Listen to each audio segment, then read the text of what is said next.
Camarades, bonjour. Tout d'abord, permettez-moi, au nom de l'Union des syndicats CGT des Bouches-du-Rhône, de vous remercier de votre participation à ce débat et de saluer la présence du secrétaire général de la Fédération CGT du commerce et des services à Marlaga. Au regard des enjeux dans la grande distribution, mais encore de l'utilisation de la crise sanitaire par ces grands groupes, il nous a semblé intéressant d'aborder cette discussion autour d'un débat portant notamment sur des contenus revendicatifs et donner des perspectives concrètes de progrès social. Avant de rentrer dans le sujet, permettez-moi de vous présenter le déroulé. Ce débat se déroulera autour de 4 interventions sur différentes thématiques, notamment autour des enjeux de la grande distribution. Les débats vous seront ouverts à plusieurs reprises afin de compléter les interventions, en y intégrant aussi les questions posées sur les réseaux de Facebook, dont sa diffusion est en direct. Sans plus attendre, je vais passer la parole pour l'Union départementale à Marc Pietrosino pour l'introduction au débat, qui sera suivi de l'intervention du secrétaire général de la Fédération du commerce et des services à Marlaga.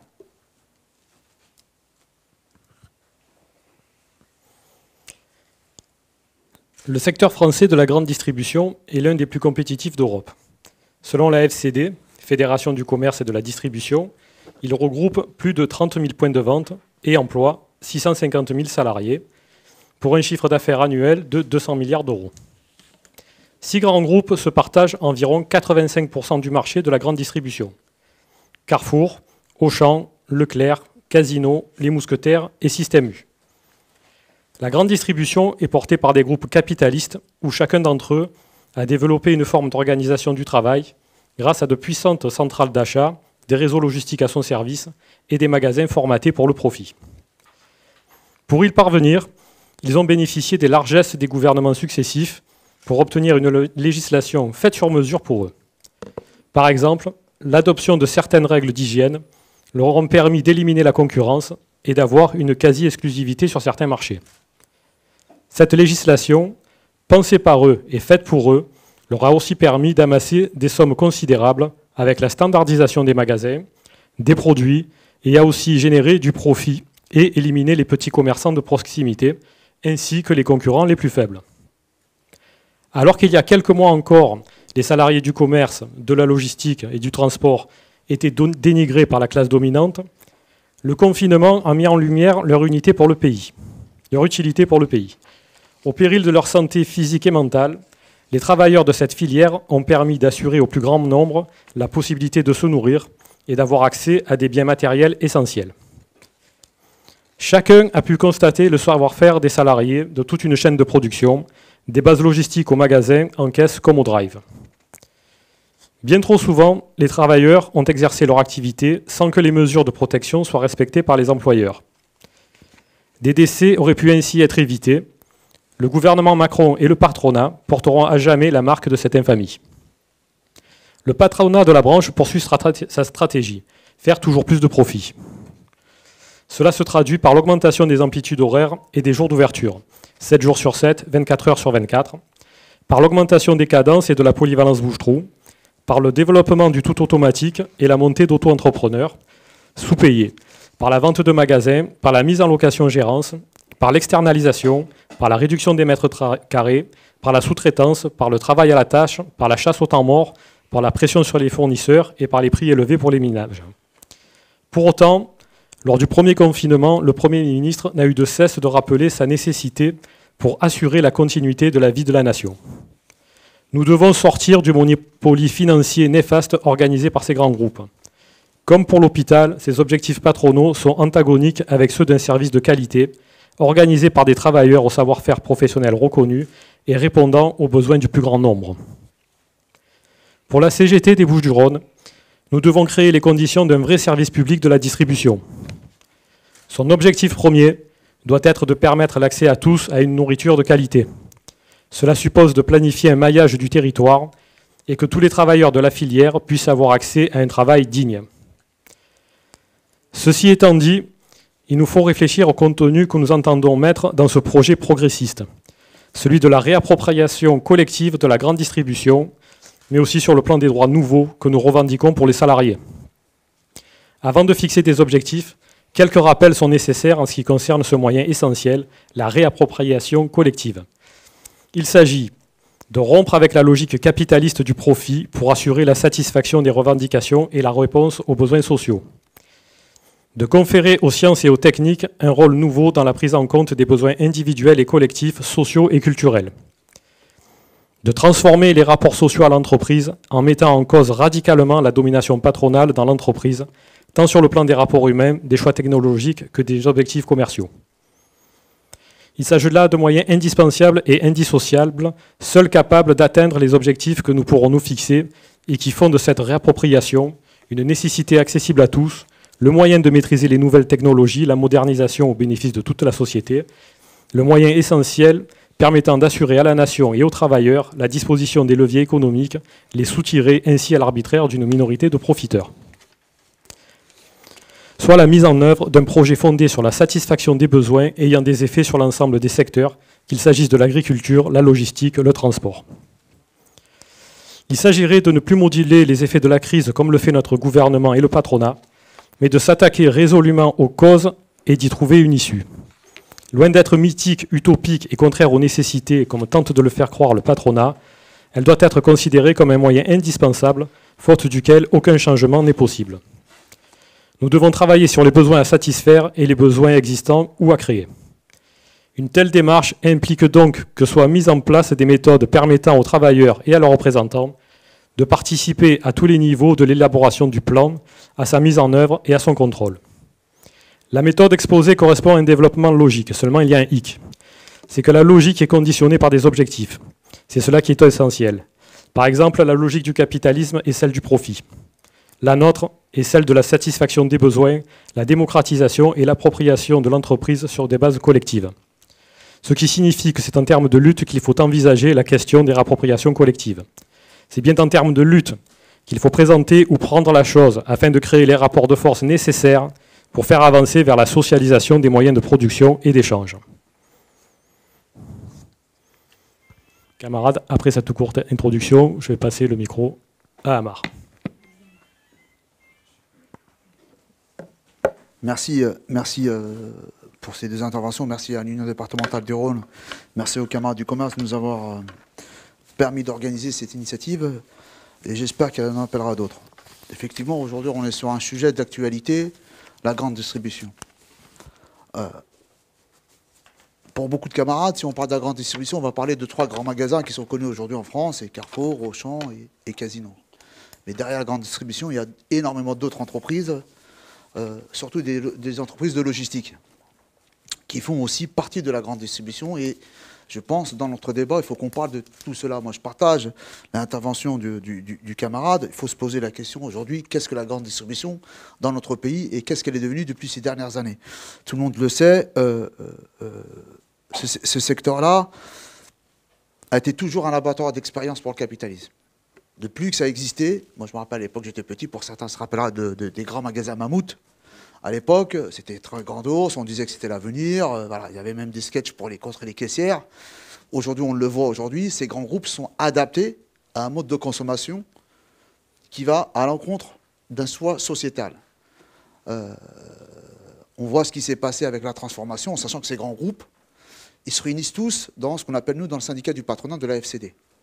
Ils sont concurrents à l'extérieur, mais ils sont tous unis au niveau de la branche.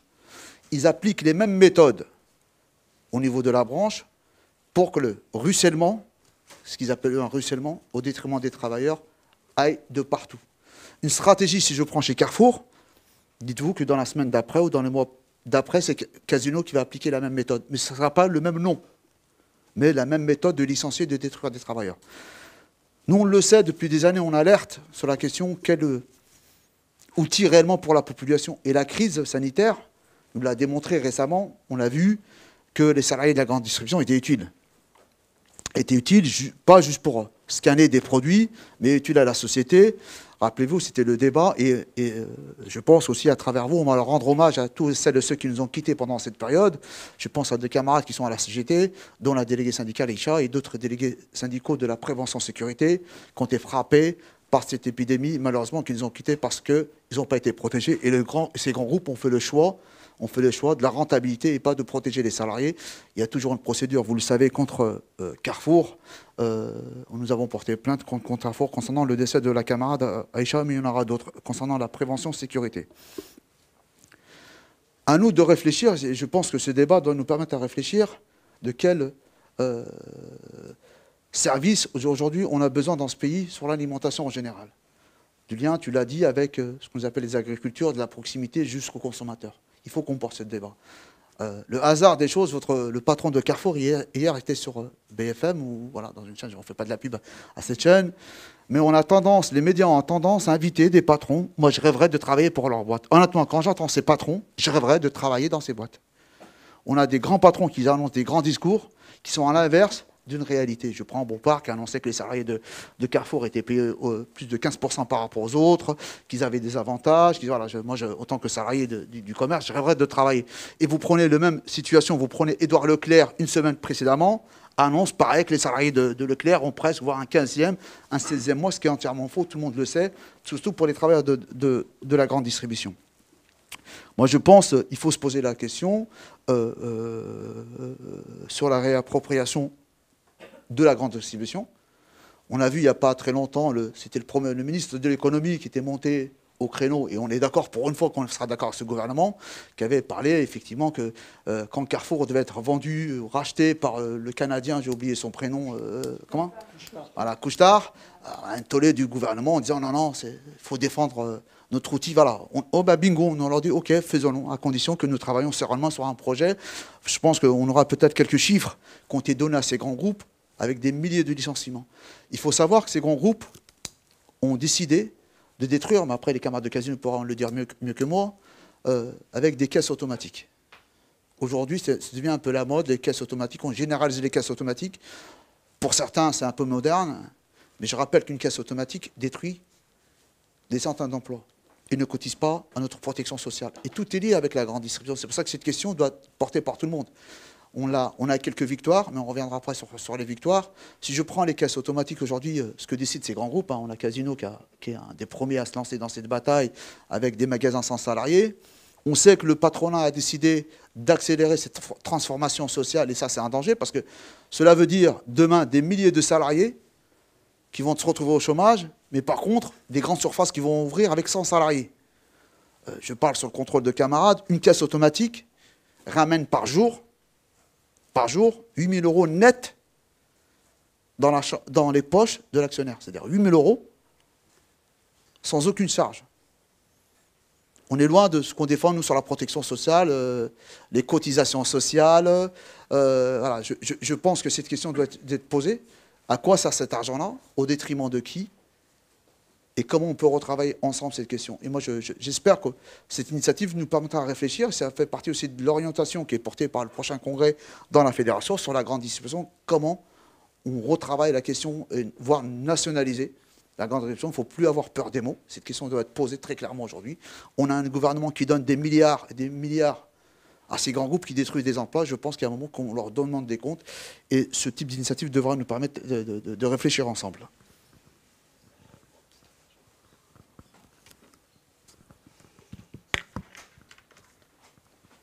Donc, camarades, à ce moment du débat, avant de passer aux interventions des camarades de Casino et de Carrefour, est-ce que vous avez des questions?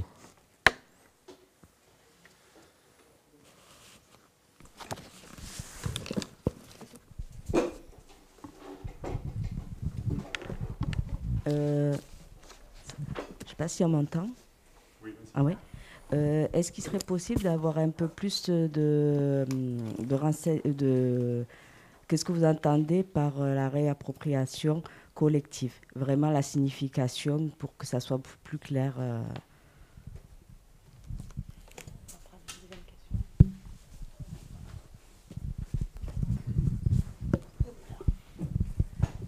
Et dans le cadre de cette réappropriation, pour gagner, quelles sont les actions à faire afin d'y aboutir?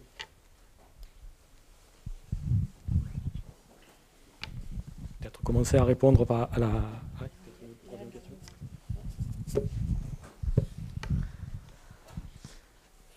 Oui, moi je voulais savoir si vous avez des exemples au niveau national où les travailleurs du commerce ont réussi à faire annuler des projets patronaux et ils ont pu gagner de nouveaux droits par la lutte.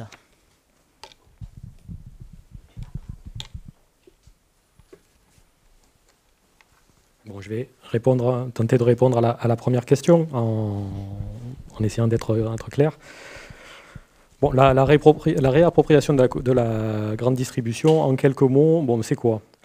C'est d'essayer de créer un système qui serait plus uniquement basé sur la rentabilité à outrance et sur le profit. C'est créer un système qui, avant tout, serait basé sur la satisfaction des besoins de la population et des travailleurs.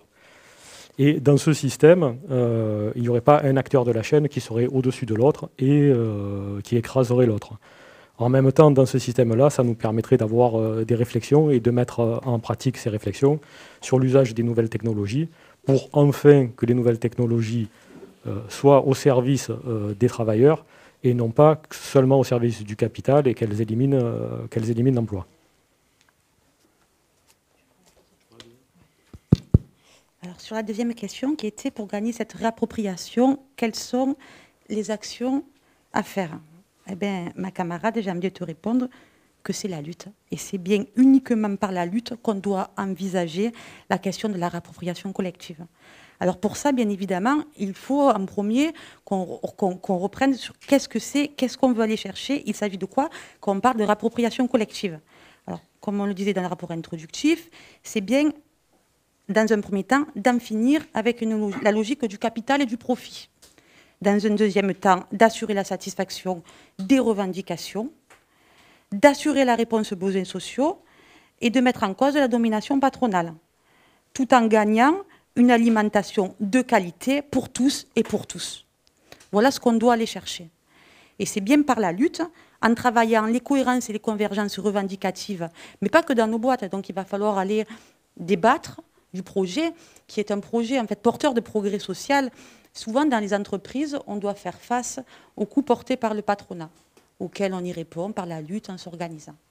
Mais là, on doit aller plus loin. On doit s'unir, on doit travailler les cohérences, convergences revendicatives au travers de nos entreprises, de nos secteurs, au niveau national, pour essayer de gagner ce projet, qui est un projet en fait qu'on pourrait porter avec l'ensemble des travailleurs pour imposer le progrès social. Donc ce n'est pas un projet patronal, et c'est un projet qu'on doit imposer et qu'on doit gagner. On peut partir tranquille, l'argent, il existe, et les besoins, il y en a. Les richesses, c'est nous qu'on les produit. Donc notre projet, c'est à nous d'aller en débattre, de le soumettre, de le faire connaître au plus grand nombre, de faire monter le rapport de force et d'aller le chercher, d'aller le gagner.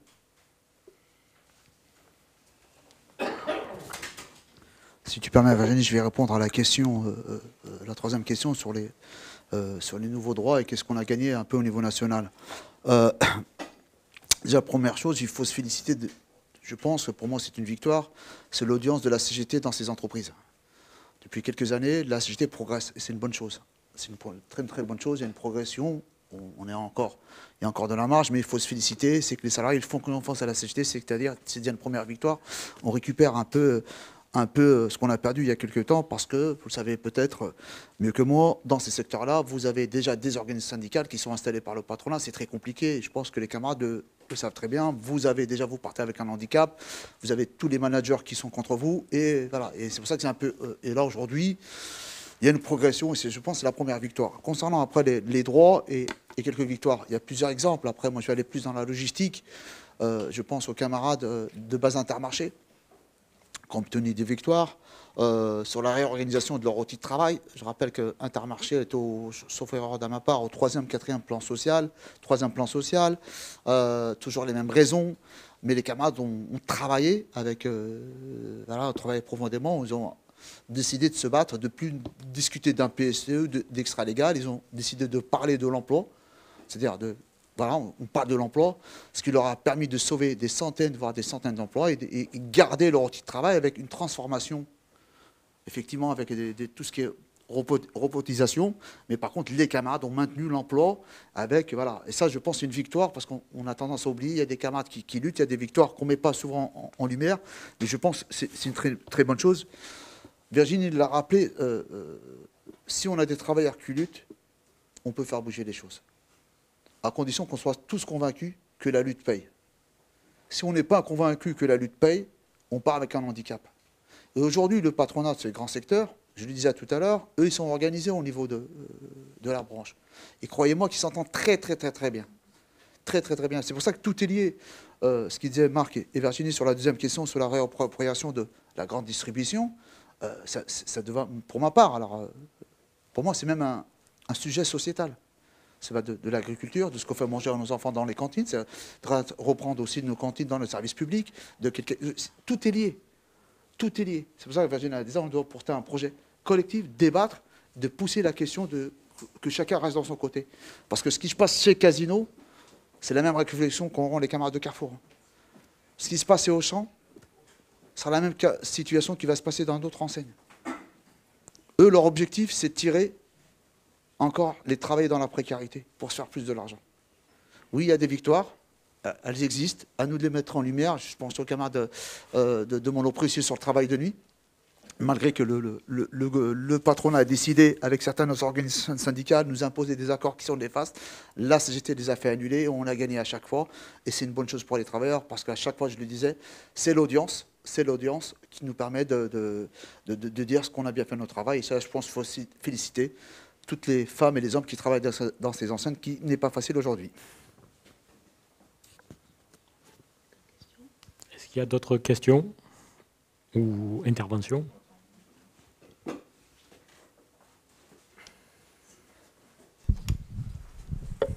Oui, alors, bonjour. Déjà, moi, je me félicite d'être présent ici. C'est une initiative très intéressante pour amorcer les réflexions qui ont été développées au début. Alors moi, je suis membre du bureau de la fédération et je suis aussi élu dans l'entreprise Aldi Marché. Je voudrais donc développer deux aspects. C'est que pour ce qui est de la fédération, on est en contact avec beaucoup de camarades dans d'autres pays qui travaillent dans la grande distribution, alors soit dans des entreprises françaises qui ont des filiales à l'étranger, ou inversement aussi des entreprises qui sont implantées dans leur pays. Et les contacts, les discussions, les rencontres qu'on a pu avoir, ce qui est mis en évidence dans la grande distribution, c'est que bien souvent les salaires sont parmi les plus bas de tous les secteurs d'activité, et ça quel que soit le pays. Et à cela s'ajoutent des conditions de travail exécrables. Et c'est vraiment une constante qu'on a dans tous les pays. Donc, et ce qui est aussi, qui vient se greffer là-dessus, ce que j'ai pu remarquer en tout cas, c'est que tous ces grands groupes étaient très puissants. Ils avaient une forte emprise sur les gouvernements du pays et avaient toujours une oreille attentive pour faire modifier la législation dans leur sens, pour amplifier la rentabilité, pour amplifier le fonctionnement de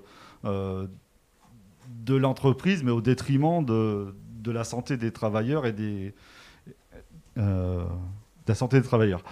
Et pour parler d'Aldi, Aldi aussi, c'est une entreprise qui est un peu sous le feu des projecteurs en ce moment, bien que c'est une entreprise assez discrète, donc qui vient de racheter 560 magasins et 3 entrepôts à Casino, donc l'entreprise Leader Price.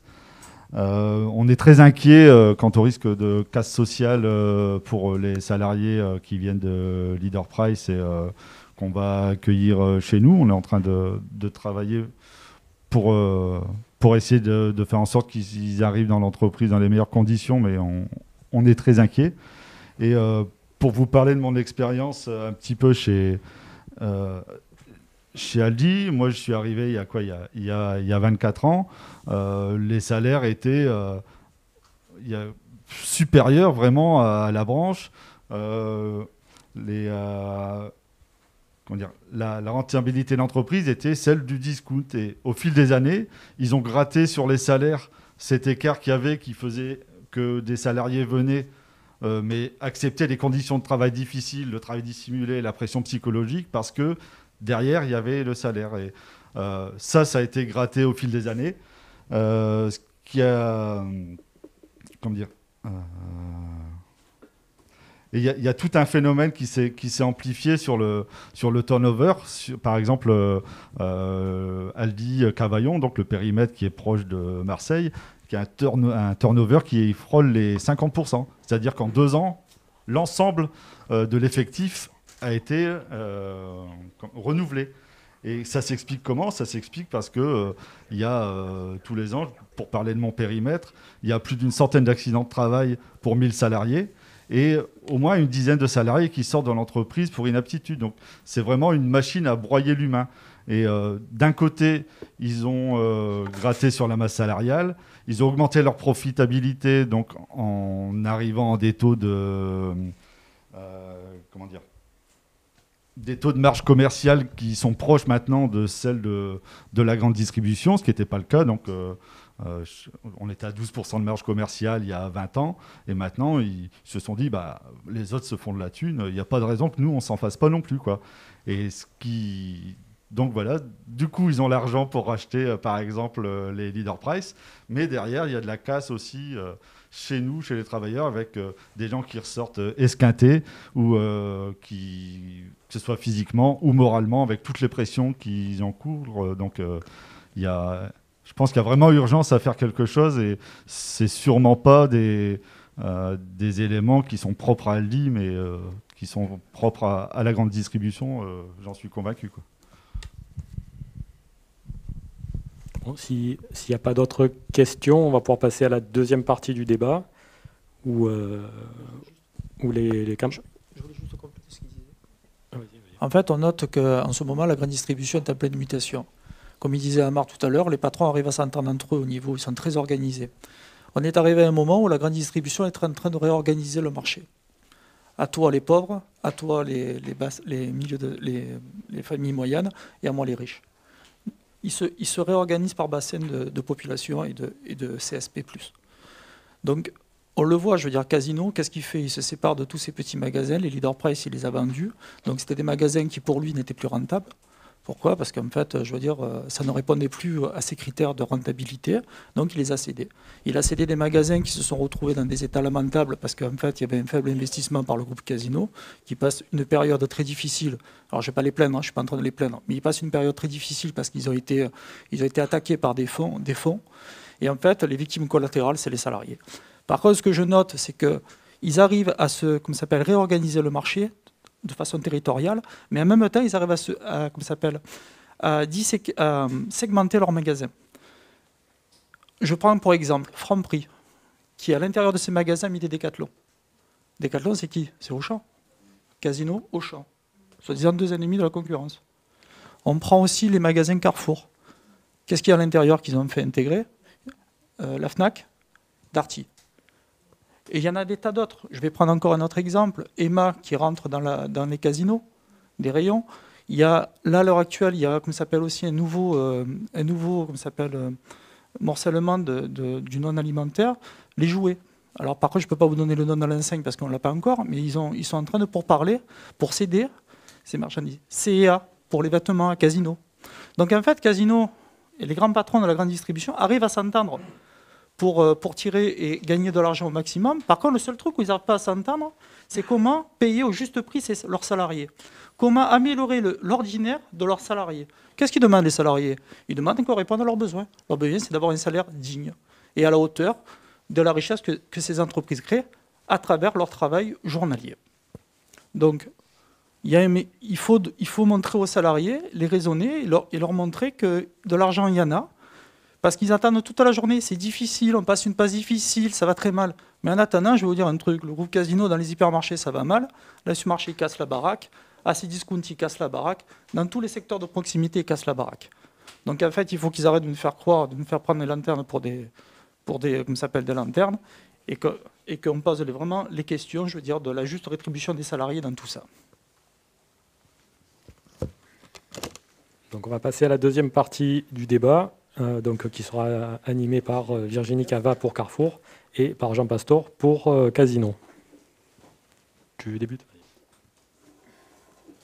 Carrefour, c'est plus de 320 000 travailleurs dans le monde. dont 105 000 en France, répartis dans plus de 30 pays. C'est un chiffre d'affaires de plus de 80 milliards d'euros par an. Pionnier de la grande distribution depuis près de 60 ans, c'est une entreprise capitaliste dont l'unique préoccupation est la rentabilité, et ce, peu importe le prix.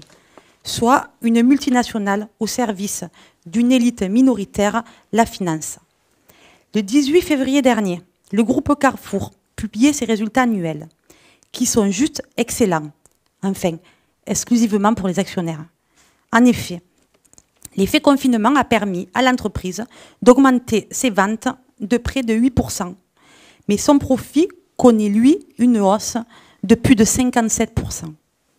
En France, les profits ont augmenté de près de 14%, alors que la France connaît un recul du PIB de près de 9% et que la pauvreté explose.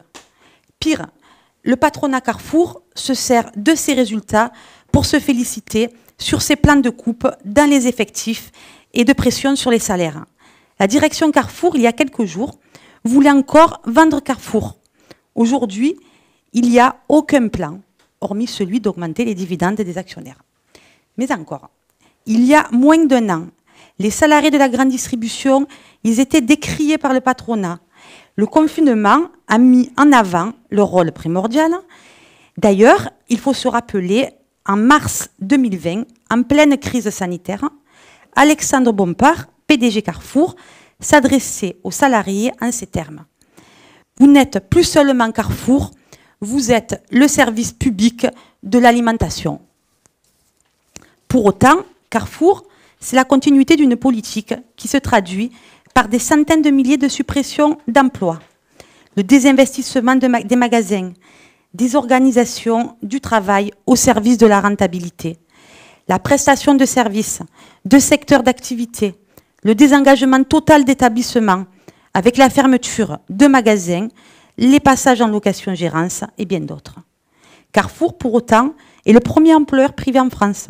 Il a tiré d'énormes profits des aides Fillon, du CICE, des exonérations diverses. Carrefour a tiré des profits colossaux de la pandémie. Aujourd'hui, il est responsable devant ses salariés et devant les citoyens. Et que fait Carrefour pour la pauvreté en France? Eh bien, il casse l'emploi et il casse les salaires.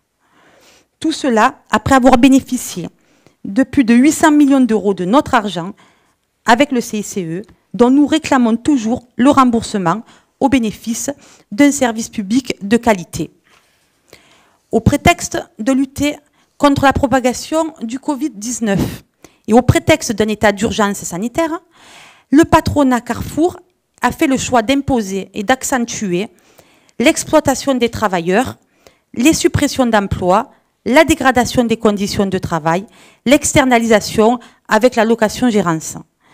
Nous constatons à nouveau que le patronat reste toujours aussi déterminé à servir l'appétit vorace des actionnaires avec une mise en place, notamment de l'utilisation des nouvelles technologies, mais non pas pour améliorer les conditions de travail, mais bien pour accroître leurs profits en soumettant l'humain à la machine, soit la dégradation des conditions de travail, des cadences imposées par les machines, le flicage, la suppression d'emplois comme les hôtesses de caisse, le développement du travail 7 jours sur 7, 24 heures sur 24.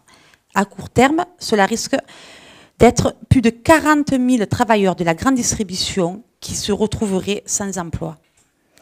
Le développement programmé de l'ubérisation qui amorce le retour du travail à la pièce, avec des salariés au statut Carrefour qui seraient remplacés par des auto-entrepreneurs à moyen terme. La réduction des mètres carrés qui s'est traduite par la rentabilisation des surfaces et l'externalisation des secteurs d'activité. La minimisation des stocks et leur gestion à flux tendu, dans une logique qui s'inspire du lean, une logique de flux tendu totalement inopérante, catastrophique, voire dangereuse. Pourtant, dans une logique de réponse aux biens vitaux de la population, les stocks ne sont pas un coût, mais bien une sécurité. Dans l'alimentaire, en France, pourtant 5e puissance économique mondiale, on peut se retrouver dans des magasins dépourvus de pâtes, de riz, de farine et de papier toilette.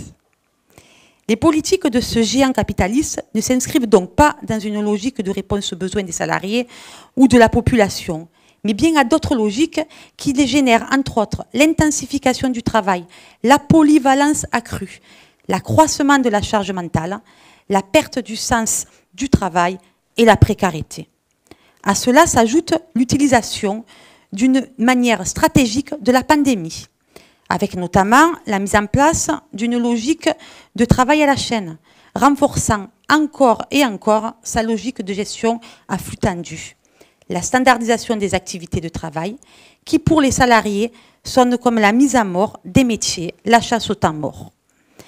Ils accélèrent, généralisent leur plan d'austérité, soit une précarité développée sans relâche et une casse organisée de nos droits individuels et collectifs. Ce qui se passe chez Carrefour, dans la grande distribution aussi, n'est autre qu'un grand projet de société porté par le patronat, le gouvernement, les capitalistes.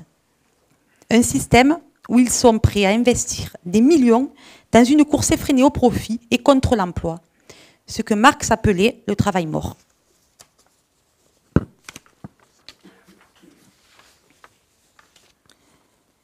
À l'heure d'une explosion de la pauvreté, nous devons reprendre la main sur ces grands groupes dont les objectifs ne sont que financiers. Nous devons resituer la grande distribution dans la recherche d'une nouvelle finalité, plaçant les besoins sociaux comme but et comme moteur du développement. Nous avons besoin de perspectives émancipatrices, telles que la réappropriation collective de la grande distribution, car nous ne pourrions sortir de cette situation avec les méthodes et les dogmes qui l'ont engendrée. La riposte doit s'organiser. Les enjeux devant nous sont immenses. Nous n'avons aucune raison de fixer des limites à nos ambitions. L'argent existe, des milliards il y en a, des besoins il y en a.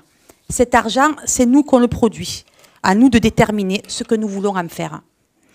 Nous avons donc la responsabilité de construire un processus de lutte créant un véritable rapport de force en faveur de l'emploi, des salaires, des conditions de travail et le progrès social.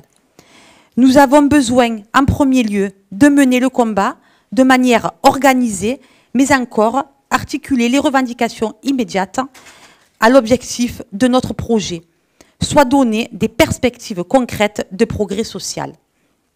Pour cela, nous allons avoir besoin de débattre sur les contenus revendicatifs de ce projet, de travailler son élargissement, au-delà des magasins, des enseignes, des départements, des professions. Il faut aller gagner, il faut aller imposer notre projet de réappropriation collective de la grande distribution.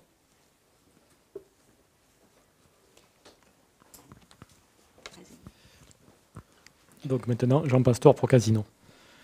Donc je vais parler de la mise en place des systèmes d'automatisation dans les métiers d'encaissement.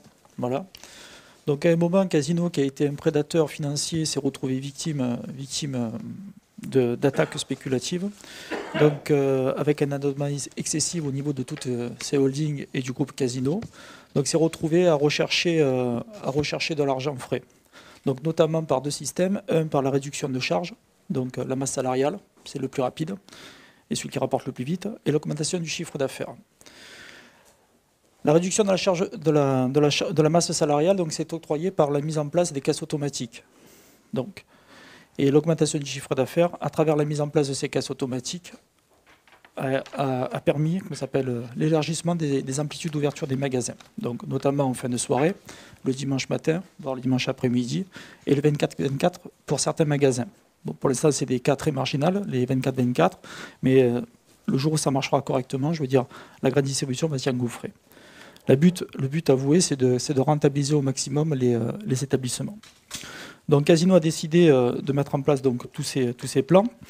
Donc le premier magasin qui est rentré dans cette démarche, c'est le magasin d'Angers, le 25 août 2019. Donc on s'est retrouvé la CGT locale avec la CGT Casino.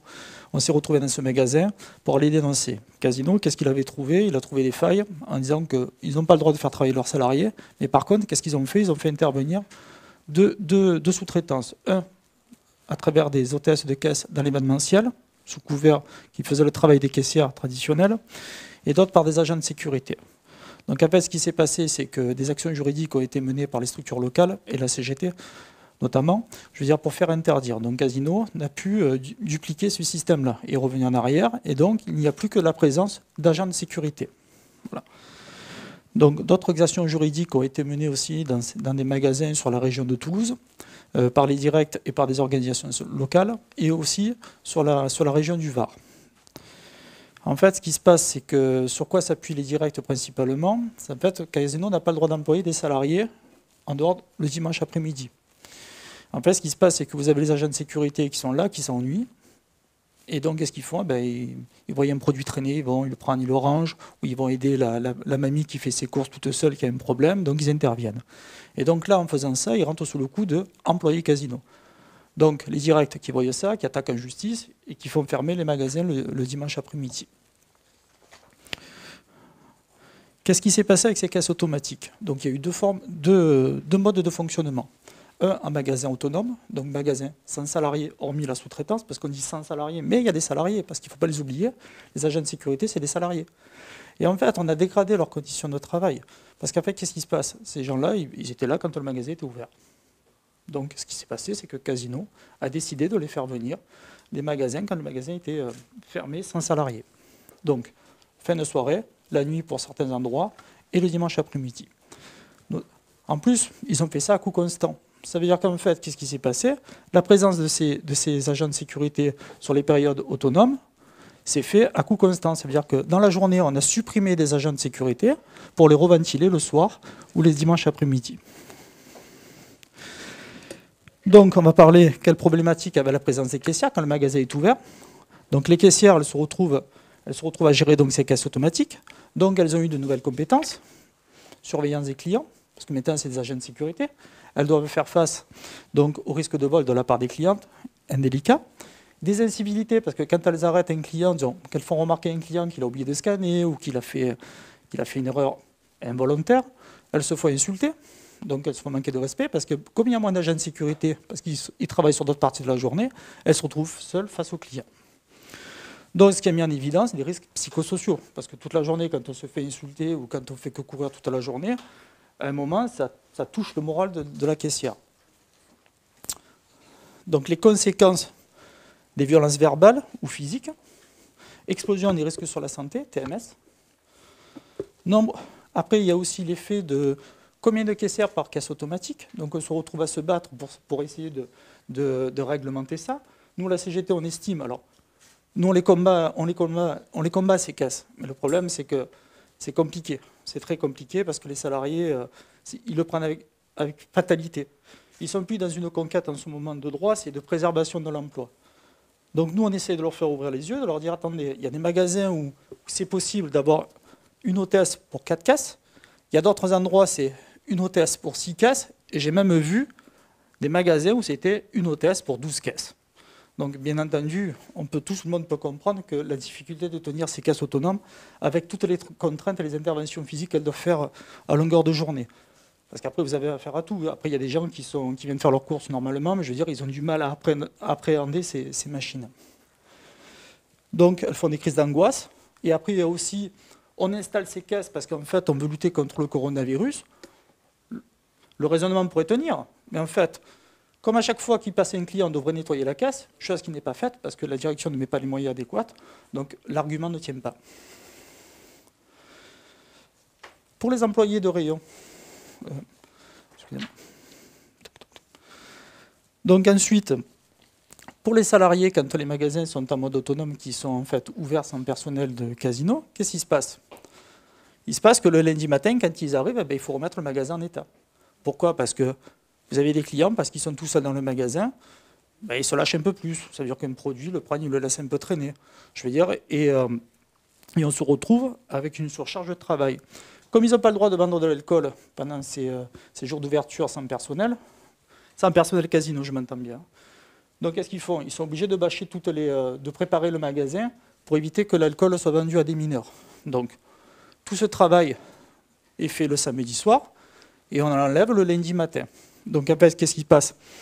Les salariés se retrouvent avec une surcharge de travail, toujours en moyen constant. Ensuite, il y a la préparation des magasins en fin de semaine, parce qu'il faut achalander le magasin pour le dimanche. Donc, surcroît d'activité pour les salariés qui travaillent le samedi.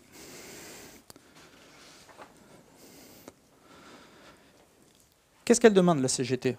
La CGT, elle demande qu'on fasse une évaluation de la charge de travail. Parce qu'en fait, on se retrouve avec un nouveau mode d'organisation. Et la direction, elle, qu'est-ce qu'elle fait? Elle met la tête dans un trou et elle dit « Circulez, il n'y a rien à voir, vous allez facilement le résorber le lundi matin à moyen constant. » Et nous, on dit que non, ce n'est pas possible. Je prends juste l'exemple je mets les rideaux pour empêcher les gens dans l'école, il y en a pour 1 heure de travail. Donc l'heure qui est passée à faire ça n'est pas fait pour faire autre chose. Mais on va dire aux salariés, il faut que tu termines ton travail quand même. Il faut aussi mettre la mise en place d'une politique de prévention adéquate, afin d'enrayer les RPDS et les TMS par la suite. Et ensuite, comme je disais tout à l'heure, c'est de prendre en compte aussi les spécificités de la sous-traitance. Parce que aussi, c'est compliqué.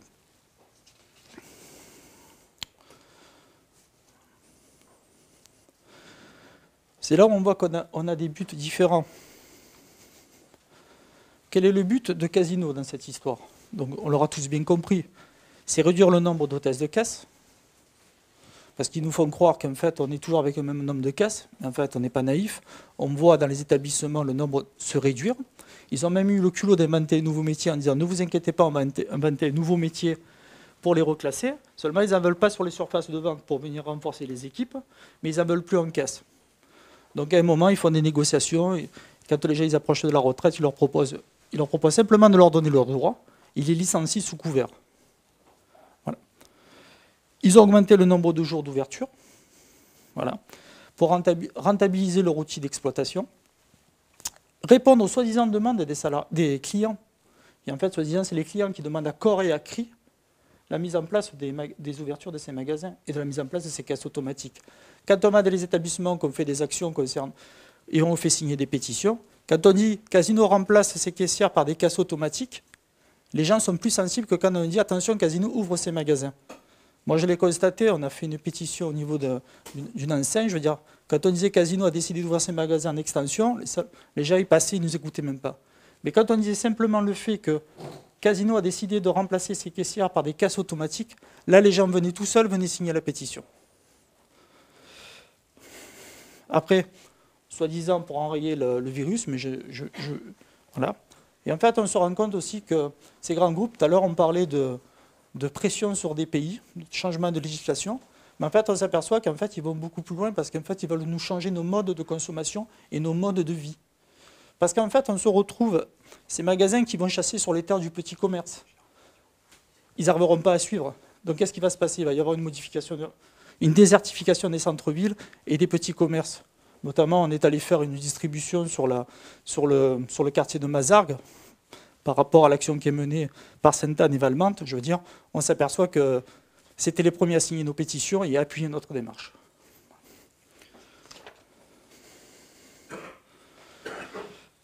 Il peut y avoir un bienfait à l'automatisation si, et seulement si, on définit un nombre de caisses automatiques par hôtesse de caisse, qui permettrait de réduire les pathologies liées au travail de caisse, le pétillement et le risque de TMS à travers le tirage. Ça pourrait être une aide au travail des hôtesses de caisse, un allègement. Par une réduction du temps de présence en caisse par des gains de productivité. La CGT revendique la semaine à 32 heures. Ces gains de productivité permettraient de pouvoir financer cette mesure. Seulement, la grande distribution, elle n'a pas décidé de faire ça. Qu'est-ce qu'elle a décidé? De garder l'argent pour soi. On demande aussi un renforcement de la sécurité par des agents de sécurité en plus pour permettre de sécuriser la caissière, lui permettre de faire son travail sans contrainte. Et après, Amar en a parlé tout à l'heure, c'est l'utilité sociale de ces machines. Un salarié, ça finance la protection sociale à tous les niveaux. Une machine, ça ne finance rien. Le problème, c'est qu'on se retrouve avec des machines qui vont remplacer lui-même et qui ne vont pas participer aux cotisations de la protection sociale. Nous, on demande la mise en place d'une taxe sur ces automates. Il ne faut pas qu'on contrebalance automatisation et métier. Il faut que ça puisse venir en aide aux salariés et pas pour supprimer son emploi. En conclusion, le groupe Casino dérèglement les amplitudes d'ouverture des magasins, profitant d'un avantage concurrentiel certain, parce qu'en fait, ils se sont les premiers à s'être lancés dans la démarche temporaire, emmenant dans son sillage les autres enseignes de la grande distribution. Cela ne répondra pas à la crise que les géants, les hyper, traversent au détriment des magasins de proximité. Les salariés ne sont que des variables d'ajustement au profit des grands actionnaires de ces grands groupes. Je vous remercie pour votre attention. Donc, camarades, s'il y a des questions sur cette partie-là.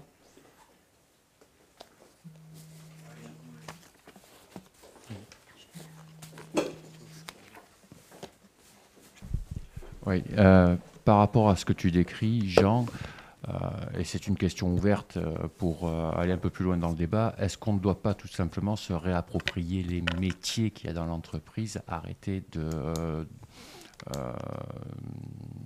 faire tout et n'importe quoi? Je m'explique, que tu disais les salariés sont obligés de mettre des rideaux. Je ne pense pas qu'un salarié qui s'occupe du rayon liquide doit mettre des rideaux. Est-ce qu'on ne doit pas remettre au centre non plus la polyvalence, enfin non plus des missions diverses, mais bien un métier, une appellation métier, un rôle précis? Le problème, c'est que dans la définition des fonctions des métiers repères, en fait, on se retrouve avec des compétences qui sont liées à des fonctions. Il y a des métiers, par exemple, style professionnel, boucher, pâtissier, ceux-là, on ne peut pas les prendre et les mettre dans notre rayon. Le problème, c'est que, comme il y a marqué employé commercial, le problème, c'est que la fiche de poste soit assez évasive et très large et qui permet à n'importe quel salarié où il y a cette appellation dessus d'aller remplir ses tâches. La grande distribution a tout fait pour supprimer même sur les métiers de caissière, on enlève le métier d'encaissement, on met employé commercial. Et on a même donné un échelon supplémentaire, un niveau supplémentaire aux employés des rayons pour pouvoir se substituer à une caissière. Parce que caissière, c'est niveau 2. Et les employés de rayon, c'est niveau 1. Donc qu'est-ce qu'on fait? On a mis tout le monde au niveau 2. Comme ça, ce qu'ils appellent les clusters, ça veut dire que c'est des équipes dans les rayons qui viennent renforcer les caissières à des moments donnés. Tout ça parce qu'en fait, leur but, c'est de supprimer du métier d'encaissement. Alors, juste en complément des interventions qui ont été faites, notamment sur Casino, Carrefour et ta question, revenant sur les classifications. Nous, ce qu'on porte à la CGT, c'est bien l'adaptation du travail à l'homme et pas de l'homme au travail. Voilà. Enfin, qu'on soit bien clair. Donc, dans tous les cas, nous, les revendications et les classifications par le patronat, où il n'y a aucune reconnaissance des qualifications, nous, dans la CGT, on le combat. Donc, ce qu'on porte, c'est bien la reconnaissance des qualifications, de l'ancienneté, des diplômes. Voilà. Enfin, à revoir, on a tout un statut, notamment porté aussi par notre fédération, mais voilà, on ne reste pas dans les niveaux 1, niveau 2 tels que. Donc, par exemple, nous, on sort des NAO pour le groupe Carrefour, où on réclame une augmentation de 300 € pour tous et pour tout niveau, parce que du fric, il y en a plein, parce que c'est nous qu'on le crée, et puisqu'il y a les possibilités. Voilà, que ça ne doit pas être tout le temps dans la même poche, celle du patronat et des actionnaires. Voilà. Deuxième point, au travers de l'intervention du camarade de Casino, on voit bien que, comme disait Amar, tantôt quand c'est le groupe Carrefour, donc là on tape sur les réorganisations au service de la finance, avec la mise en place du ligne, des organisations en fait, qui permettent au patronat de faire craquer les travailleurs, c'est-à-dire que les travailleurs partent au travers des réorganisations, au travers de la prestation de services entiers avec les réductions de mètres carrés. Alors je ne sais plus qui c'est qui en a donné l'exemple. Alors nous à Carrefour, oui, c'est vrai, il y a Darty, donc du jour au lendemain, eh ben, les salariés d'un secteur d'activité peuvent se retrouver sur une autre branche, dans un autre secteur et repartir à zéro. Alors tantôt on ne sait pas si la location-gérance, si désintégrer, enfin, c'est vraiment très compliqué. Mais l'objectif, c'est bien qu'il n'y ait plus de collectif de travail. C'est-à-dire que moi, je travaille à côté de Jean et Amar sur 3 conventions collectives, sur des niveaux différents, et donc ça sera chacun dans notre coin. Voilà leur objectif. Donc nous, ce qu'on dit, c'est non, on peut faire autrement. Voilà. À un moment donné, il n'y a pas qu'une solution, celle du patron. Il y a d'autres choix possibles, Et il faut qu'on les porte. Mais il faut qu'on les porte ensemble. On ne peut pas les porter chacun de notre côté, ne serait-ce même que dans la grande distribution. Il faut travailler les cohérences et les convergences revendicatives au travers d'un projet porteur de progrès social, comme on parlait dès l'introduction, qui est la réappropriation collective de la grande distribution. Sur Casino, comme c'est les potes à Carrefour, eux, ils se sont dit, ben tiens, nous, ce qu'on va tester, c'est l'automatisation, les nouvelles technologies, mais au service de la finance. C'est-à-dire qu'on pourrait utiliser les nouvelles technologies pour réduire le temps de travail, améliorer les conditions de travail. Ce n'est pas écrit dans le marbre que les nouvelles technologies, elles doivent avoir un peu plus les poches du patronat, un peu plus les poches des actionnaires, et qu'elles doivent servir uniquement les mêmes, et en plus une minorité. Donc nous, ce qu'on porte, c'est que s'il y a des technologies, c'est qu'elles soient bien au service des travailleurs pour l'amélioration des conditions de travail, pour le passage 32 heures sans perte de salaire, parce que c'est possible. C'est parce que c'est possible, et parce que, enfin, d'entrée, Marc l'a pointé dans son introduction, c'est tous les ans, c'est des milliards de bénéfices, tous les ans, c'est des milliards de chiffres d'affaires qui sortent. C'est pas rien. Donc tout est possible, et à nous de porter un projet dans le tous ensemble en travaillant les cohérences et les convergences revendicatives. Alors on va prendre des questions qui ont été posées sur le Facebook. Alors la première, c'était pourquoi pas une chaîne de grande enseigne publique? Ben, c'est exactement ce qu'on porte au travers de la réappropriation collective de la grande distribution. Et la deuxième, c'était une proposition de boycotter les caisses automatiques le dimanche et les jours fériés. Alors, ben, nous, à la CGT, on est contre le travail du dimanche, donc, et les jours fériés. Donc, comme ça, c'est le boycott total. Et voilà. Et juste pour aller un peu plus loin sur le boycott, il y a aussi la difficulté de mettre en place un boycott, bon, déjà les jours fériés et le dimanche, mais un boycott tout court des caisses automatiques. Bon, je ne pense pas qu'on serait beaucoup suivi par les consommateurs. Par contre, c'est à nous à transformer, comme l'a annoncé Jean et Virginie, comme l'a annoncé, à faire en sorte que les nouvelles technologies servent les salariés et sans détruire l'emploi, avec tout ce que ça entend en termes de cotisation sociale, de taxes. Donc voilà, plus que le boycott, qui, enfin, je ne sais pas ce que mes autres camarades en passent, ce ne serait pas la solution la plus efficace et peut-être la plus difficile à mettre en place. Alors, il y a une troisième question sur le live Facebook. C'est le rôle de la logistique et des salariés. Exploités, isolés, et pourtant ils jouent un rôle important dans la grande distribution. Ouais, mais on le disait tout à l'heure, la grande distribution, bien sûr, il y a des métiers qu'on n'entend pas. Effectivement, on parle de la grande distribution, on pense toujours à la caissière. Il n'y a pas que ça. Il y a derrière une logistique, il y a des camarades qui travaillent en préparation. Voilà, moi, si je parle de la logistique, ils sont pas. Bien sûr, on pense qu'ils sont isolés. Non, on est organisé et la CGT est très très bien organisée. Je disais tout à l'heure sur la question des résultats positifs, on progresse dans ce secteur, on progresse très fortement parce que les camarades travaillent. Les camarades de la CGT font du bon travail de communication, ce qui permet aux salariés de se positionner sur quels outils ils ont besoin. Je rappelle, c'est un secteur qui a été énormément transformé parce qu'il y a eu énormément de plans sociaux, une réorganisation de ce secteur-là au détriment des travailleurs, et tous ces grands groupes à l'époque avaient touché de l'argent de l'État. Si je prends les bases Intermarché, je pense à une base qui était sur la région de Toulouse.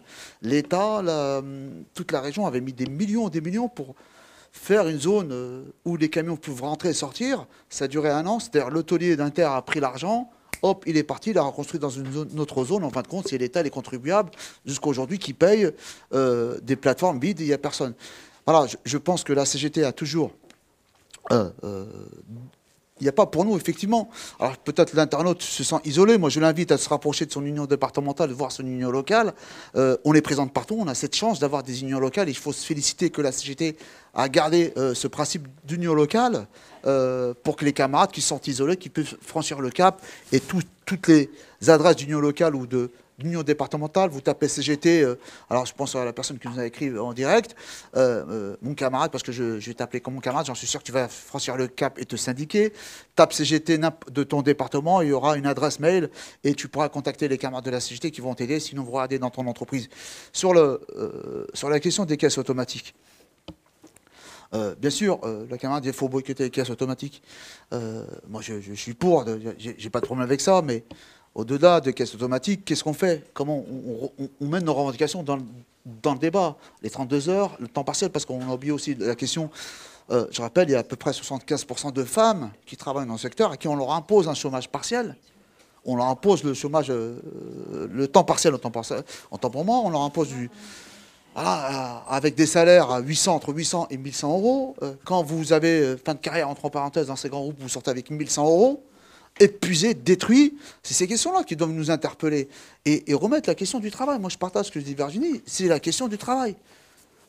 Quel outil on a besoin aujourd'hui? Et je pense que la CGT a des propositions. On a produit du matériel au niveau de la Fédé sur le travail numérique, l'adaptation, parce qu'il y a de nouveaux métiers dans la grande distribution. Si on prend les camarades qui sont dans les drives, je rappelle, il y a eu des camarades nous disent, en fin de compte, c'est le robot qui gère leur vie, quoi. Et c'est pas normal aujourd'hui qu'un robot gère l'humain. C'est l'inverse. Les nouvelles technologies doivent être à la disposition de l'humain, mais pas l'inverse. Aujourd'hui, vous avez des salariés qui, voilà, je pense aux camarades qui font les précommandes en drive, ils ont 15 minutes pour vous remplir un chariot. En fin de compte, ils n'ont même pas de respirer, ils ont la machine qui leur dit droite, gauche, voilà. Voilà, déjà, moralement, c'est impossible. On dépend d'un robot, on n'est plus sur le travailleur qui s'organise. Voilà. Je pense qu'on a un projet, il faut le porter, voilà, et ce projet doit être porté par tout le monde. On ne peut pas rester, on a beau le dire, on ne peut pas rester Casino seul, Carrefour seul. Et ça, il faut que nous, dans la CGT, on casse ces cloisons. On l'a dit, vous le savez mieux que moi, dans la grande distribution, le patronat s'est organisé. Dans la question internationale, tu parlais tout à l'heure que ces grands groupes de la grande distribution sont organisés au-delà de nos frontières. Tu le sais mieux que moi, Casino pendant des années avait l'Asie, avec un choix sociétal pour les camarades qui sont là-bas avec une précarité.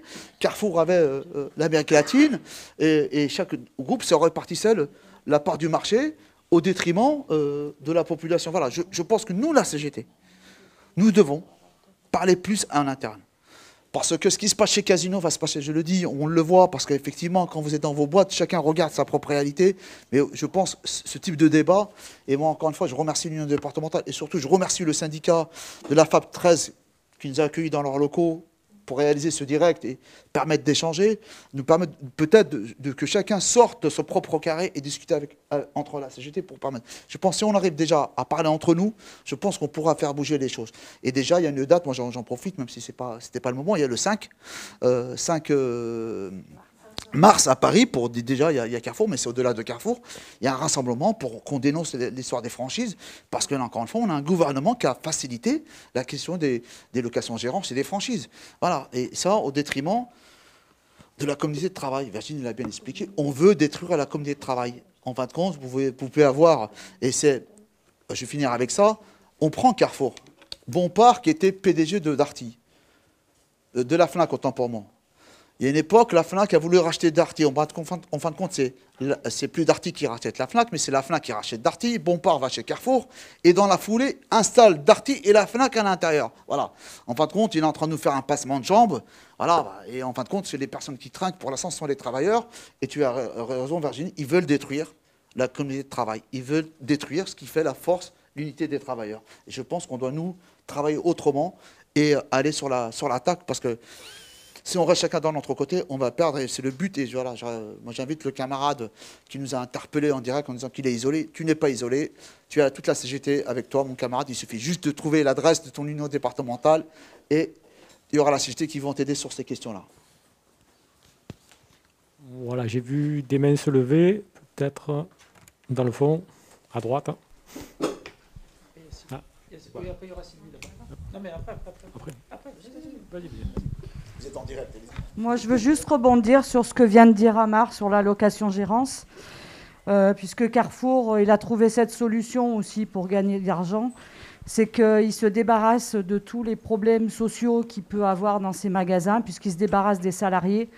Je peux vous en parler, parce que moi, je suis passée en location-gérance à Carrefour Market le 2 février. Donc ça fait 3 semaines. Je suis déjà en conflit avec mon directeur parce que c'est des directeurs qui arrivent, ils croient qu'ils ne font pas partie d'un groupe, ils sont tout seuls, ils se croient tout permis.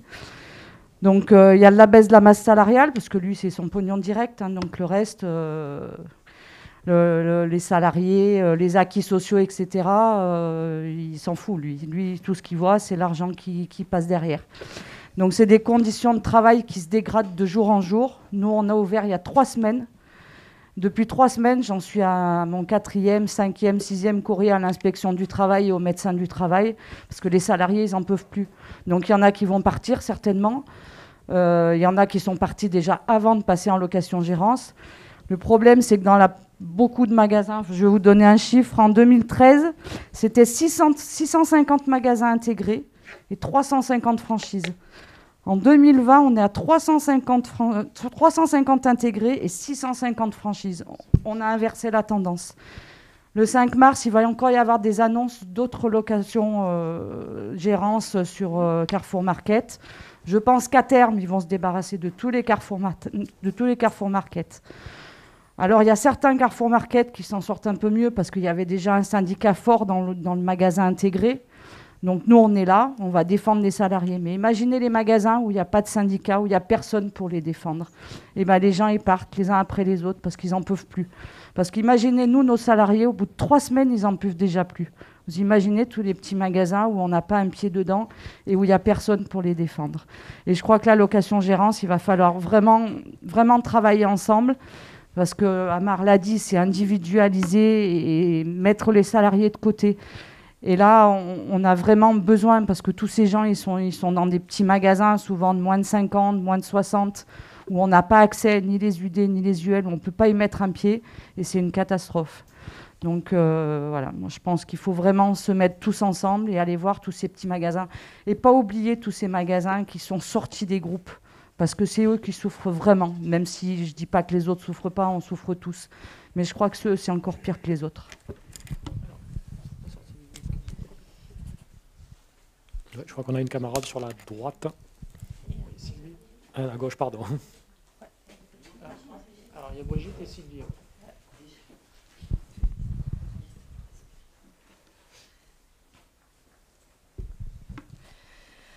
Bonsoir à tous et à toutes. Alors moi, je trouve que ce débat, il est vachement intéressant, le débat qu'on a aujourd'hui, parce qu'effectivement, c'était déjà, on en avait déjà parlé, alors c'était sous le titre, on va dire, nationalisation, mais réappropriation collective, c'est d'abord, c'est plus parlant. Et du coup, je crois qu'avec tous les exemples qui ont été évoqués depuis cette heure-là, où chacun donne sa réalité de terrain, on s'aperçoit bien que ça, plus qu'une idée, je dirais plus qu'un idéal, ça devient vraiment une nécessité. Une nécessité, et on l'a vu parce que tous les droits sociaux sont en train de disparaître. Tout est tiré vers le bas.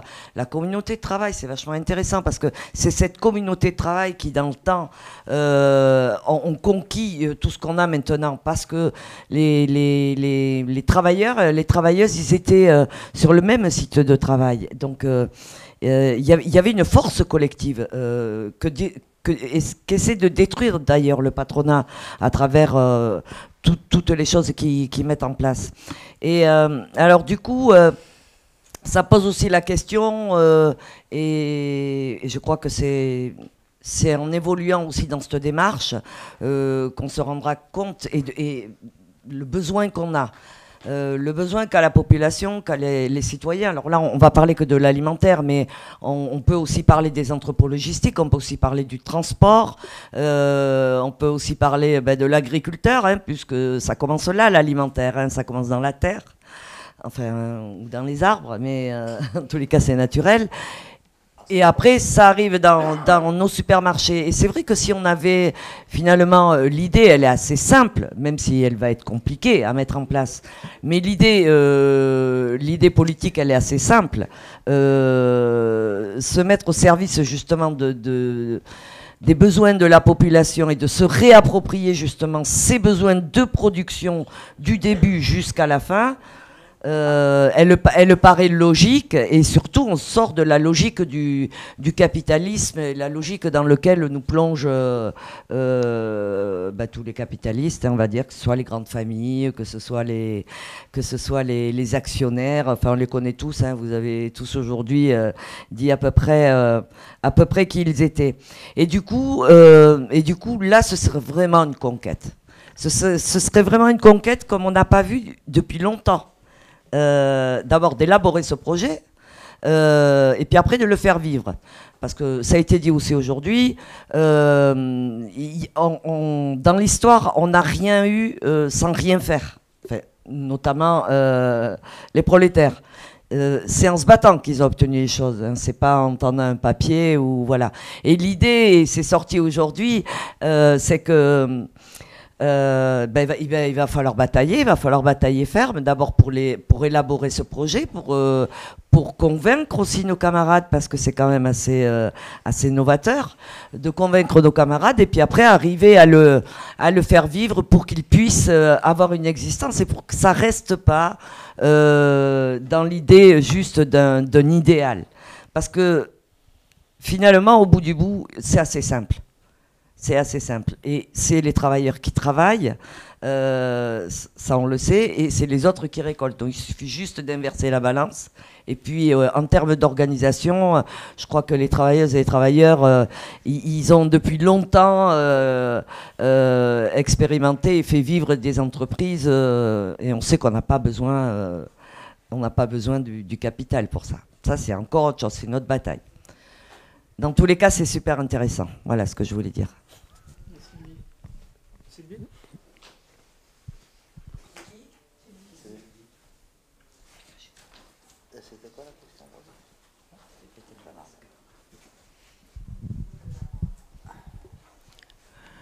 Oui, bonsoir. Je rejoins ce qui a été dit, et en fait, c'est vrai, la réappropriation, c'est pas évident à dire, mais c'est très beau dans ce qu'on imagine derrière. Collectif de la grande distribution, moi, ça me va parfaitement. Juste pour rappel, je crois que c'est toi, Virginie, qui le disait, ou Brigitte ou Amar, rien n'a été obtenu sans lutte, et en particulier dans cette branche. La dernière avancée historique, elle date de 2008, où tout ensemble, intersyndicalement, c'est-à-dire les 5 organes représentatifs au niveau de la FCD, interenseigne, tout le monde était en grève le même jour, du matin jusqu'au soir, et pour la première fois de l'histoire de la grande distrib, elle n'est pas très vieille, la grande distrib, je crois que le premier magasin, c'est un Carrefour en 68, un truc comme ça. Pour la première fois, le patron de la grande distrib a tremblé. Et pour la première fois de son histoire, il est obligé de nous lâcher des primes. Il a revu la partialisation du temps de travail concernant le temps partiel imposé, où il y a un accord à la suite. Il a été obligé de rouvrir les NAO parce que c'était peanut. C'est la dernière avancée historique de la grande distrib dans son ensemble. Ensuite, il y a eu des avancées, et Amar l'a souligné, il y a eu des luttes dans ce secteur. Il y a toujours eu des luttes dans ce secteur, malgré tout.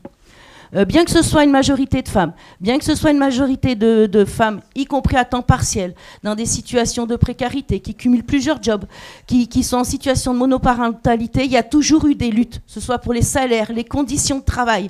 Il y a toujours eu des luttes. Les dernières luttes en date, elles datent de 2018 au niveau du groupe Carrefour, où ils ont pu obtenir un certain nombre de choses.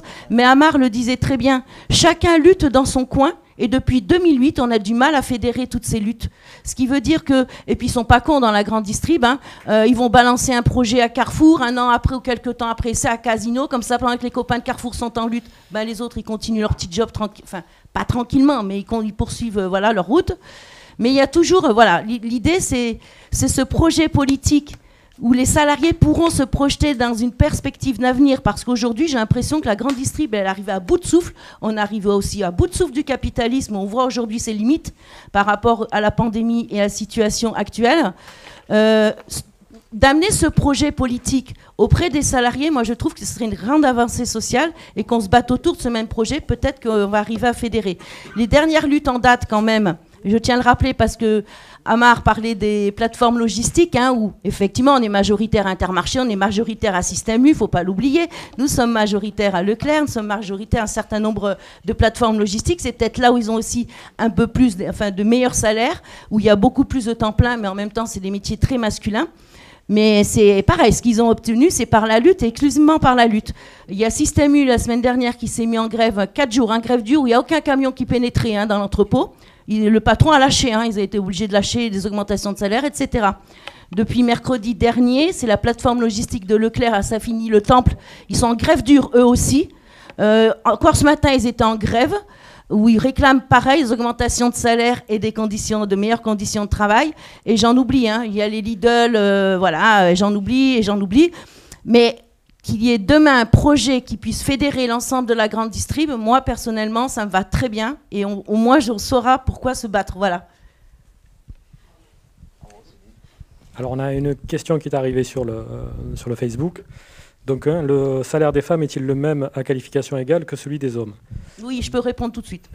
Je peux répondre tout de suite parce que je fais partie de la négociation, de la délégation qui négocie en branche. Alors, jusqu'au niveau 4, oui. À partir du niveau 5, donc l'encadrement chez nous, il commence à avoir des différences de salaire, et y compris, ça rejoint la moyenne nationale qui est de 27% d'écart de salaire.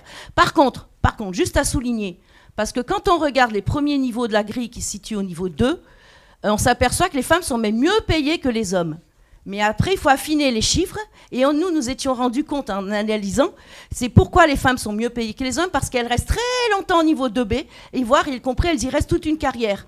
Donc, de par l'ancienneté, de par les petites primes, etc., forcément, elles ont des salaires qui sont un petit peu plus supérieurs qu'un homme. Mais après, l'homme, il grimpe vite en pro. Enfin, voilà.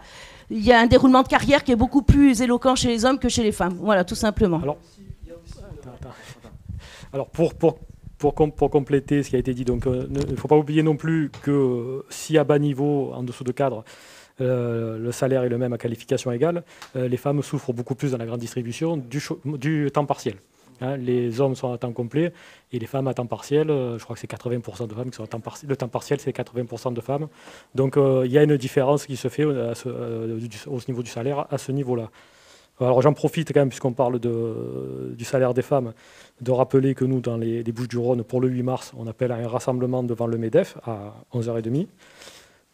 Donc, à ne pas oublier que la journée des femmes est une journée importante de mobilisation et que si on rattrape les écarts de salaire entre les hommes et les femmes, ça fera du bien aux cotisations sociales, notamment. Donc, je passe la parole à Amar aussi sur le sujet. Ouais, mais juste très rapide. Après, effectivement, les chiffres que tu annonces, il faut, je pense, les regarder avec un regard aussi de notre côté à nous, parce que c'est les chiffres qui sont donnés par le patronat. Tu l'as rappelé toi-même, pendant la période, les femmes subissent pendant des années, voire toute leur carrière, au bas niveau. C'est pour ça qu'on peut dire qu'il y a plus de femmes et avec un salaire plus élevé. Voilà, c'est pour ça que je pense qu'il faut regarder. Moi, je pense qu'il faut... Virginie, tout à l'heure, l'avait dit, on a une orientation de 300 € d'entrée-de-jeu pour toutes et tous, avec un 32 heures, ce qui permet d'éviter ce que subissent malheureusement aujourd'hui les femmes, parce que pour l'instant, les seules perdantes aujourd'hui sont les femmes dans la grande distribution. Temps partiel imposé, carrière hachée, pas de reconnaissance, et voilà... vous le savez mieux que moi, c'est pour ça qu'on doit se battre sur cette question-là pour éviter, Marc l'a dit, voilà, il faut qu'on arrive à la retraite, qu'on ne se débat pas, qu'on nous donne 300 ou 500 € pour aller à la retraite. Moi, je pense que la question des salaires doit être une priorité pour notre organisation, et c'est pour ça que je dis, je fais attention. Quand le MEDEF me dit, voilà, vous savez, dans cette catégorie, les femmes sont mieux payées que les hommes, je dis, il faut tout regarder, ça c'est trop facile. Ils sont plus précaires que les hommes pendant toute leur carrière. Voilà, je pense qu'il faut retourner la situation, il faut se battre. Sur la question du 8 mars, tout simplement, on a décidé, nous, en termes de solidarité, et je vais conclure sur ça, de travailler avec les camarades de Cuba. On a décidé de lancer une grande action parce que, aussi en France, même s'il y a une précarité, les femmes à Cuba aujourd'hui, elles souffrent. Elles souffrent, manque de vin avec un cause de l'embargo. Et on a décidé de lancer une grande initiative, solidarité des travailleurs français et des travailleuses cubaines, pour les aider à s'en sortir un peu mieux. Nous avons travaillé avec le syndicat du commerce de Cuba. L'idée, c'est de récolter le maximum, ce qu'on appelle de produits de nécessité, parce qu'aujourd'hui, tous ces produits à Cuba, il y a un veto.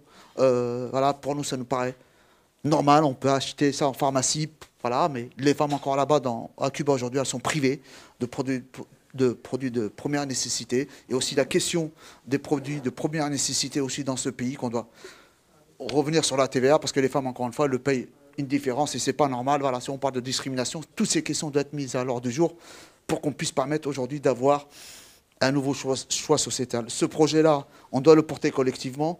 Ça fera partie des débats de notre prochain congrès. On va essayer d'en travailler. Et moi, je remercie tous celles et ceux qui luttent aujourd'hui. Parce que si on ne lutte pas, voilà, je pense qu'on s'est trompé de combat.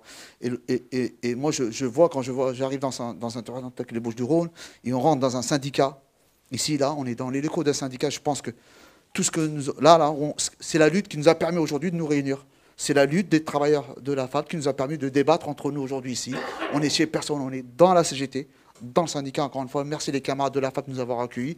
Et c'est grâce à cette lutte-là, ça doit nous permettre d'exemple pour d'autres initiatives. Et merci du fond du cœur de cette initiative. Donc, camarades, on va conclure ce débat. C'est Virginie qui va lire les conclusions.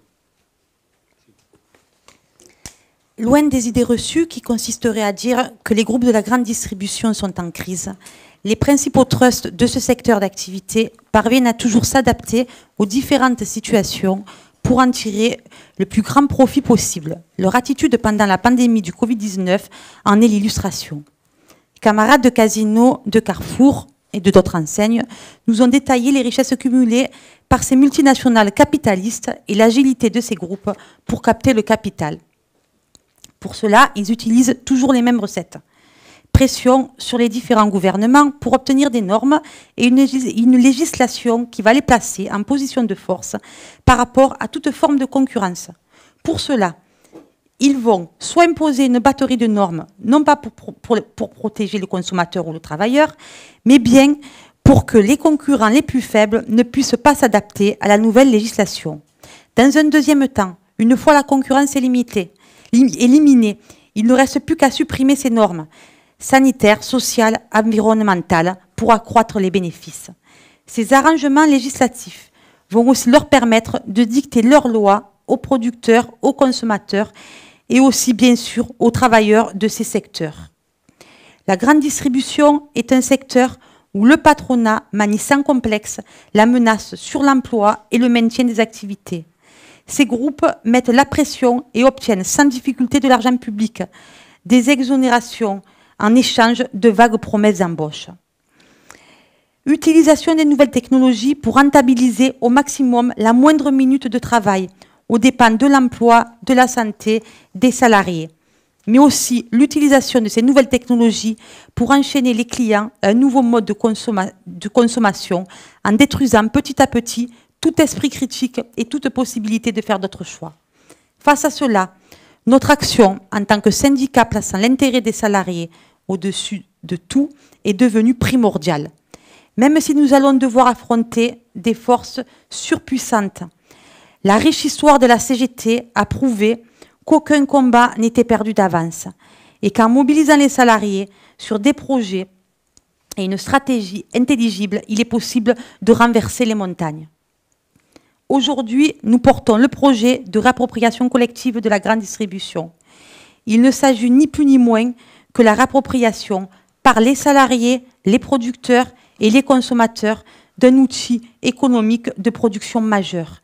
Il s'agit dans ce projet de mettre des règles pour que du producteur au consommateur, en passant par les diffuseurs, chacun puisse vivre dignement de son travail sans que l'un des acteurs de la chaîne ne se retrouve floué par un autre intervenant de la chaîne de production et de consommation. Il s'agit de créer, dans un pays riche comme la France, un pôle de production qui permettrait à chaque personne d'avoir accès à de la nourriture et des produits de qualité à un prix raisonnable. Pour cela, il faut que l'État intervienne pour normaliser et rendre équitables les liens entre les producteurs, les revendeurs, les salariés de ce secteur d'activité et les consommateurs. Concernant en particulier la question alimentaire, il conviendrait d'abord d'augmenter de manière significative et régulière les salaires ainsi que les minima sociaux, mais encore de fixer à des prix maximum pour que chacun puisse se nourrir sans être contraint d'aller à la soupe populaire. La réappropriation collective de la grande distribution doit être un outil concret pour faire progresser les revendications portées notamment par la Fédération en matière d'emploi, de qualification, de conditions de travail, de technique, de rémunération. Notre projet et nos revendications sont à l'opposé de ce qui se fait aujourd'hui. Nous en sommes conscients. Mais en cela, nous reprenons le riche héritage de notre organisation qui a toujours supporté des projets de rupture pour imposer le progrès social. Camarades, merci à tous pour votre attention, vos questions et votre participation au débat. Donc voilà, le débat se clôture, mais ce n'est qu'une première étape dans la concrétisation de ce projet très ambitieux.